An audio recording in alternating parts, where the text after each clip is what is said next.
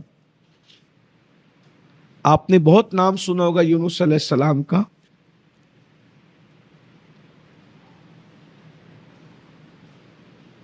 مچھلی کے پیٹ میں ڈال دیا اللہ نے ان کو. وجہ کیا بنی؟ بظاہر اتنی سی وجہ کہ ان کی قوم گنہگار تھی, مجرم تھی, پاپی تھی. آپ کو اللہ نے فرمایا کہ نینوا, یہ عراق میں پڑتا ہے نینوا,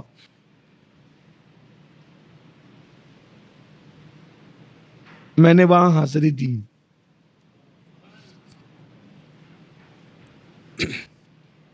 الحمدللہ. تو اللہ نے فرمایا کہ ان کو سدھارو آپ. اللہ کے پیغمبر یونس علیہ السلام نے بہت محنت کی, اور بہت محنت کرنے کے بعد جب وہ نہیں سدھرے تو اللہ کے پیغمبر نے ارشاد فرمایا کہ اب تم نہیں سدھرتے ہو تو اللہ فرما رہا ہے کہ اللہ کا عذاب تم پر آئے گا. اور اللہ کا عذاب تم پر آئے گا یہ کہا, اور بالکل عذاب آ گیا. انہوں نے دیکھا بھی کہ عذاب بالکل سر پہ منڈلا رہا ہے عذاب. تو حضرت یونس علیہ السلام اللہ سے اجازت لیے بغیر بہت سنجیدگی کے ساتھ یہ مضمون سننے کی اور سمجھنے کی ضرورت. پہلے تو یہ سمجھ لے کہ ہمارا عقیدہ تو یہی ہے کہ پیغمبروں کے ساتھ جو کچھ کیا جا رہا ہے وہ بطور عذاب اور عتاب نہیں ہے, بلکہ ہماری عبرت کے لیے, ورنہ وہ تو اللہ کے محبوب لوگ.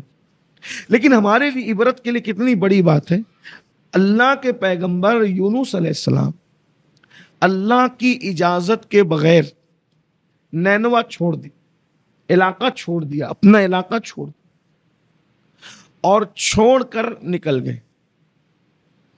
حضرت یونس علیہ السلام بیوی کو ساتھ لیا, بچوں کو ساتھ لیا, نکل گئے. بیوی بچوں کو ساتھ لیا, نکل گئے. اور تفاسیر میں مختلف باتیں آئی ہے کہ جب لے کر کے نکلے ہیں تو بچے اور بیویوں کا نقصان ہو گیا. کچھ لوگ کہتے ہیں بچے دریا میں ڈوب گئے, کچھ لوگ کہتے ہیں درندے کسی کو کھا گئے. اب یہ صدمے سے دو چار کہ میرے بچے اور میرا تو پورا گھر اجڑ گیا. گھر کتنی بات پہ اجڑا, کتنی بات, صرف قوم سے نکلنے کے لیے اللہ سے اجازت نہیں. بس ایک پاپی قوم ہے, اللہ نے ڈرانے کا حکم دیا, انہوں نے ڈرایا, اپنا تبلیغ کیا, لیکن اللہ نکلنا تھا تو اللہ سے اجازت لینی تھی. یہ ان کا منصب تھا, ان کی شان تھی, لیکن نہیں لی اجازت. اللہ کا حکم آئے بغیر, اجازت لیے بغیر یہ نکل گئے, گھر اجڑ گئے. کس کا؟ معصوم کا, پیغمبر کا. اور اب خود بچنے کے لیے اس طرف جانا ہے تو دیکھا کشتی والوں نے کہ بڑے نورانی چہرے والے ایک جوان ہیں, تو کشتی کنارے پر لائے اور کہا کہ آپ بڑے نیک لگتے ہو, پرہیزگار لگتے ہو, چہرے سے بڑے متقی ہو, آثار آپ کے چہرے پہ معصومیت کے ہے, ہماری کشتی میں بیٹھ جائیں. کشتی میں بیٹھے, دریا بہت بڑا. ہم لوگ دریا اردو میں ندی کو کہتے ہیں, لیکن عام طور پہ عربی میں جب لوگ دریا کا ترجمہ یعنی کہ کرتے ہیں دریا تو اس کو سمندر کہتے ہیں، یا پھر بہت بڑا ہوتا ہے، ہماری ندیوں کی طرح نہیں. ظاہر سی بات ہے جس میں بڑی کشتیاں چلے وہ کوئی چھوٹا موٹا تو نہیں رہا. تو جیسے ہی کشتی بیچ دریا میں پہنچی تو وہ ہچکولے کھانے لگی، بھور میں آ گئی کشتی.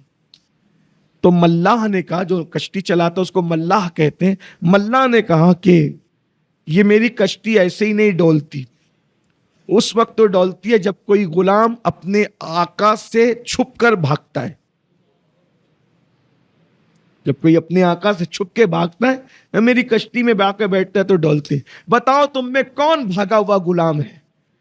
تو حضرت یونس علیہ السلام نے کہا میں بھاگا ہوا، اپنے آقا کی اجازت کے بغیر میں بھاگ رہا. بتاؤ کیا سزا ہے؟ تو کہا ہم اس کو دریا میں پھینک دیتے. تو کہا مجھے پھینک دو، میں جا رہا تھا. اس لیے کہ انہوں نے یہ مراد دیا کہ اللہ تو میرا آقا سب کا آقا ہے نا. دیکھو یہ لوگ ہیں اللہ والے.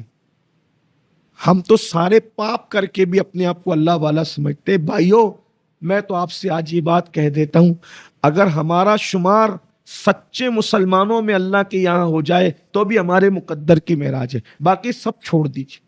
نیک متقی پرہیزگار اگر اللہ اس میں اللہ ہمیں نہ بھی شمار کرے، صرف سچے مسلمانوں کی فہرست میں وہ ہمارا نام لکھ دے تو بھی اپنا کام بن جائے. لیکن اس میں بھی نام آنا مجھے تو لگتا ہے کہ مشکل ہے.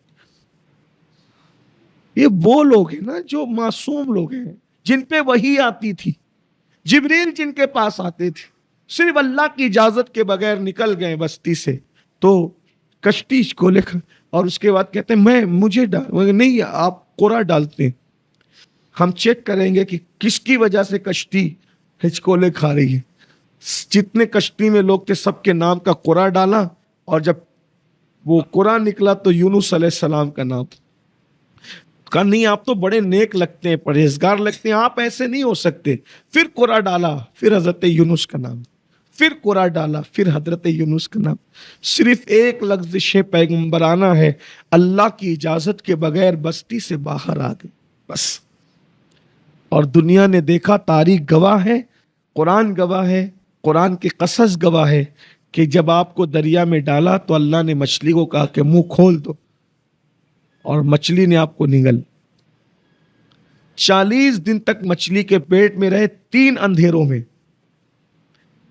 ایک اندھیرا تو رات کا تھا، ایک اندھیرا دریا کا تھا،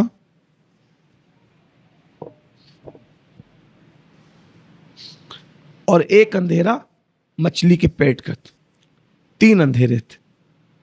ان 3 اندھیروں میں پھر آپ نے اللہ کی بارگاہ میں عرض کیا لا الہ الا انت سبحانک انی کنت من الظالمین. اللہ تیرے سوا کوئی معبود نہیں ہے، تو پاک ہے، اور میں نے ہی اپنی جان پر وہ کیا جو مجھے نہیں کرنا چاہیے.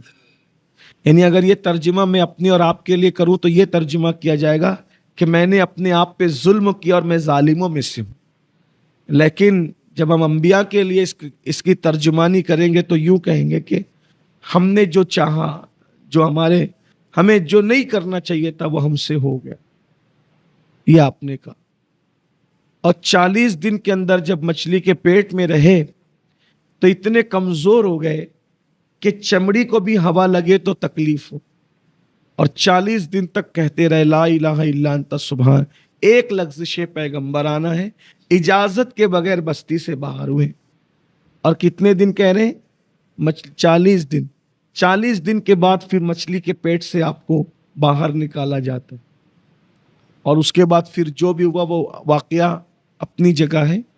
اب آپ مجھے بتائیں، معصوم بندہ بستی سے اللہ کی اجازت کے بغیر نکل جائے، یہ حال ہو، گھر بکھر جائے، مچھلی کے پیٹ میں رہنا ہو، معصوم بندہ شجر ممنوعہ کے قریب نہ جاتے ہوئے